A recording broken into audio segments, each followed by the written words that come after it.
नमस्कार, मैं हूं अंकिता शुक्ला और आप देख रहे हैं एफएम न्यूज। बांग्लादेश की राजनीति में आज एक ऐसी वापसी हुई है जिसने पूरे देश का सियासी माहौल बदल दिया है। करीब 17 साल बाद बांग्लादेश के पूर्व प्रधानमंत्री खालिदा जिया के बड़े बेटे और बीएनपी के शीर्ष नेता तारिक रहमान अपने देश वापस लौट आए हैं। ढाका एयरपोर्ट पर समर्थकों की भारी भीड़, नारेबाजी और उत्साह साफ संकेत है कि यह सिर्फ एक वापसी नहीं बल्कि सत्ता की वापसी की तैयारी मानी जा रही है। ऐसे वक्त में जब कुछ ही हफ्तों बाद राष्ट्रीय चुनाव होने हैं, तारिक रहमान की एंट्री ने कई सवाल खड़े कर दिए हैं।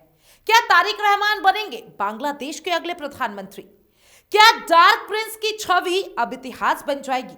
और क्या बांग्लादेश की राजनीति एक नए दौर में प्रवेश करने जा रही है? चलिए इन्हीं सवालों का जवाब देते हैं आपको। देखिए, तस्वीरें हैं ढाका एयरपोर्ट की, जहां वर्षों बाद तारिक रहमान अपनी पत्नी और बेटी के साथ वापस उतरे हैं। बीएनपी कार्यकर्ताओं में जश्न शुरू हो गया, नारे लग रहे थे, तारिक रहमान आगे बढ़ो, हम तुम्हारे साथ हैं। ये वही तारिक रहमान है जो साल 2008 में इलाज के बहाने देश छोड़कर लंदन चले गए थे और फिर 17 साल तक वापस नहीं लौट सके। दरअसल तारिक रहमान की वापसी का समय बेहद अहम है। फरवरी में बांग्लादेश में राष्ट्रीय चुनाव होने वाले हैं। अवामी लीग सत्ता से बाहर है, शेख हसीना देश छोड़ चुकी है और अंतरिम सरकार देश चला रही है। ऐसे में बीएनपी के लिए तारिक रहमान वो चेहरा है जो पार्टी को सत्ता तक पहुंचा सकता है। लेकिन सवाल यह भी है, क्या जनता उनका अतीत भूल पाएगी? अब देखिए, सबसे बड़ा सवाल यही गूंज रहा है। तारिक रहमान नाम वही है, लेकिन कहानी बेहद जटिल है। 60 साल के तारिक रहमान बांग्लादेश के पूर्व राष्ट्रपति जनरल जिया उर रहमान और 2 बार की प्रधानमंत्री खालिदा जिया के बेटे हैं। राजनीति उन्हें विरासत में मिली है, लेकिन साथ में मिला भी है विवाद। साल 2001 से 2006 तक जब बांग्लादेश में बीएनपी की सरकार थी, तब तारिक रहमान को सत्ता का सबसे ताकतवर केंद्र माना जाता था। आरोप लगे कि सरकार के बड़े फैसले उनके इशारों पर होते थे। यहीं से उन्हें नाम मिला डार्क प्रिंस का। साल 2007 में हालात बदले, देश में सेना समर्थित अंतरिम सरकार आई, भ्रष्टाचार विरोधी अभियान चला और इसी दौरान तारिक रहमान को गिरफ्तार कर लिया गया। उन पर आरोप थे भ्रष्टाचार, मनी लॉन्ड्रिंग और सत्ता के दुरुपयोग। 2008 में अदालत ने उन्हें इलाज के लिए लंदन जाने की इजाजत दी, लेकिन शर्त यह भी थी कि वे वापस आएंगे। तारिक लंदन तो पहुंचे, लेकिन फिर 17 साल तक लौटे नहीं, क्योंकि ढाका लौटते ही गिरफ्तारी और सजा तय मानी जा रही थी। लेकिन तारिक रहमान की मुश्किलें यहीं खत्म नहीं हुई। साल 2004 में ढाका में शेख हसीना की रैली पर ग्रेनेड हमला हुआ। हमले में कई लोगों की मौत हुई, शेख हसीना बाल बाल बच गई। इसी मामले में 2018 में तारिक रहमान को उम्र कैद की सजा सुनाई गई।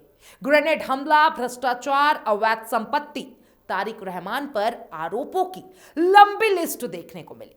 ढाका ट्रिब्यूनल अखबार ने साल 2023 में एक खास सीरीज प्रकाशित की। इसमें दावा किया गया कि 2001 से 2006 के बीच भारी स्तर पर रिश्वतखोरी और वित्तीय गड़बड़ी हुई।